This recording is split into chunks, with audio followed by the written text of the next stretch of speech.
क्या कहना है सर, पहलगाम को लेकर के क्या कहेंगे जो मामला चल रहा है? उसके बारे में आदरणीय राष्ट्रीय अध्यक्ष जी ने लगातार कहा, ये घटना मैं समझता हूँ जितनी निंदा की जाए उतनी कम है। और समाजवादी पार्टी ही नहीं बल्कि पूरे देश के लोग एक हैं आज, और सभी लोग चाहते हैं कि कठोरतम कार्रवाई हो। अब ये सरकार की जिम्मेदारी बनती है वो कार्रवाई करे। और आदरणीय राष्ट्रीय अध्यक्ष जी ने कई मौके पे इस बात को कहा है, सर्वदलीय मीटिंग में भी कहा है, प्रेस के माध्यम से भी कहा है। हम समाजवादी लोग देश के साथ है, सरकार के साथ है। सरकार फैसला ले और कठोरतम कार्रवाई करे। ये जो दुर्भाग्यपूर्ण घटना हुई है, इस घटना का मुंह तोड़ जवाब होना चाहिए। मंत्री ओम प्रकाश राजभर ने कहा कि पूर्व मुख्यमंत्री अखिलेश यादव की राजनीति जातीय जनगणना से डरी हुई है, इससे आप क्या कहेंगे? अब उनके बारे में क्या कहें, और आप लोग भी पता नहीं क्यों इतना मऊ के रिजल्ट को देख लिया करिए। और जहां तक जाति जनगणना का सवाल है, तो ये जनगणना जब सद्य नेताजी, सद्य शरद जी, आदरणीय लालू जी ने किस समय शुरू की थी, हम लोगों को भी मौका मिला था सदन में उन लोगों की बातों को सुनने का। लगातार समाजवादियों की मांग रही है, और समाजवादियों की जो एकता है, पीडीए की जो एकता है, आदरणीय अखिलेश यादव जी का जो शानदार नेतृत्व, और जिस नेतृत्व पे भरोसा है पीडीए को, उसके दबाव में जाके प्रधानमंत्री जी ने और केंद्र की सरकार ने घोषणा की है। और हम लोग चूंकि लगातार इस बात की मांग करते रहे, तो हम इस घोषणा का समर्थन भी करते हैं।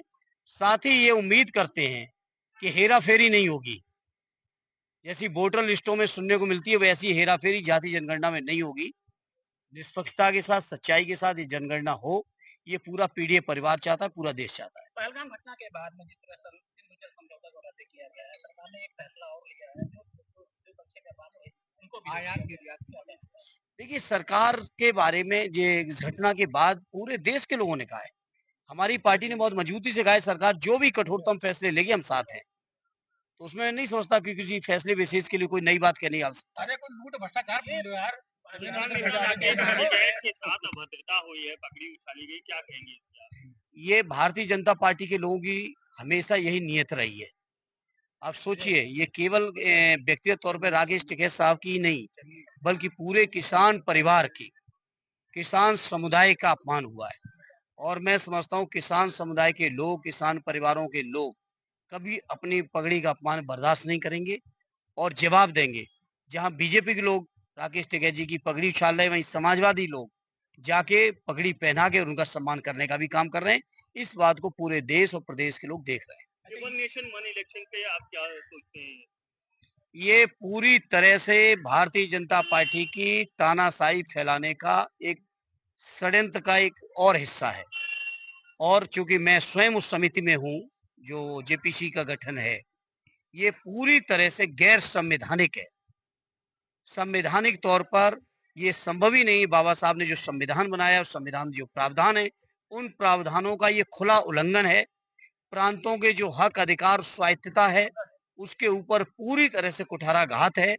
और जो तर्क दिए जा रहे हैं वन नेशन वन इलेक्शन के, कोई तर्क वाजिब नहीं है, कोई तर्क लॉजिकल नहीं है। केवल बीजेपी के लोगों के पास जो उन्होंने वादे किए थे 14 में, 19 में, 22 में, 17 में, कोई वादा पूरा नहीं कर पाए। ये देश के लोगों के सामने से चर्चा को डाइल्यूट करने के लिए इस तरह की चर्चाएं कर रहे हैं। बाकी इस बिल में ऐसी कोई जरूरत नहीं है जो बिल आए।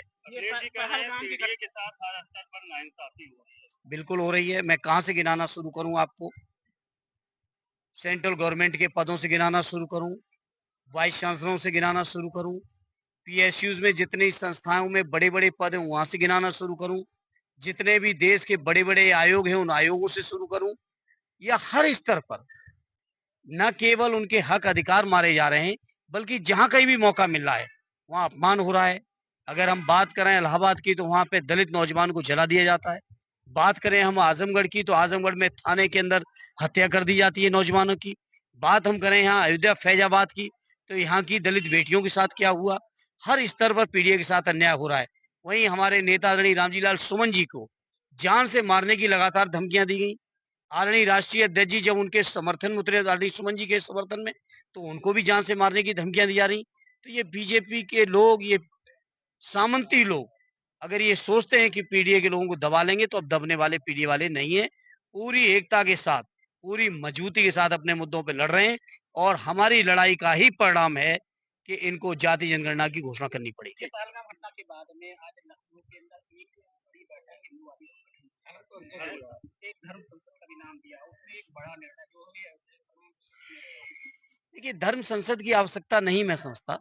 मैं समझता हूँ पूरा देश जब एक है, कश्मीर से लेके कन्याकुमारी तक, हिंदू, मुसलमान, सिख, ईसाई सारे लोग कश्मीर में जिस तरह से इस घटना के